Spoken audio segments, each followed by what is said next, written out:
एक बड़ गुरुत्वपूर्ण खबर उपरे दर्शक बंधु नजर पकाइबा। एससीबी आईसीयू रे महिला रोगी को असदाचरण अभियोग। तेज अभियुक्त कर्मचारी को गिरफ्त करिछि मंगलाबाग थाना पुलिस। मेडिसिन वार्ड आईसीयू रे असदाचरण अभियोग होइछि। एक बड़ खबर निश्चित भाव में एससीबी आईसीयू रे महिला रोगी को असदाचरण करा जायथिबा अभियोग होइछि। अभियुक्त कर्मचारी को गिरफ्त करिछि मंगलाबाग थाना पुलिस। मेडिसिन वार्ड आईसीयू रे असदाचरण होइथिबार अभियोग होइछि। अधिक सूचना पाई सीनियर रिपोर्टर देवाशीष महांती आम सहित जोड़ी होउछन्ति। देवाशीष, प्रकृत में ये घटना पछर सत्यता कौन रही जदियो मंगलाबाग थाना पुलिस गिरफ्त करिछि अभियुक्त कर्मचारी। देखो अत्यंत लज्जाजनक एवं संवेदनशील घटना एससीबी मेडिकल परिसर में घटी आम कहीपर।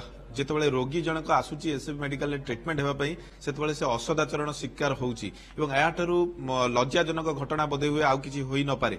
मु घटना संपर्क में संपूर्ण आपको सूचना देवाक चाहिए। जदियो यह 2 दिन पूर्वर घटना एवं जड़े पेसेंट एससीबी मेडिसिन विभाग आईसीयू रे भर्ती होते आईसीयू रे तांकर चिकित्सा चलीथिला एवं एससीबी रे जो थर्ड पार्टी एजेंसी जो कर्मचारी अछंती से एससीबी आईसीयू से ठीक जाइथिले मेडिसिन आईसीयू रे एवं मेडिसिन आईसीयू रे आउ जने रोगी को से शिफ्ट करने को जाइथिले एवं राति पाखापाखि 9टा समय घटना एवं से जेतेबेले शिफ्ट कले एवं शिफ्ट करिया परे रोगी जनक पानी मागिथिले एवं जेतेबेले अन्य नर्स माने सेटारे बिजी थिले एवं अन्य काम करुथिले सेतिक बेले एई युवक जनक अभियुक्त जनक तांकु असदाचरण करथिला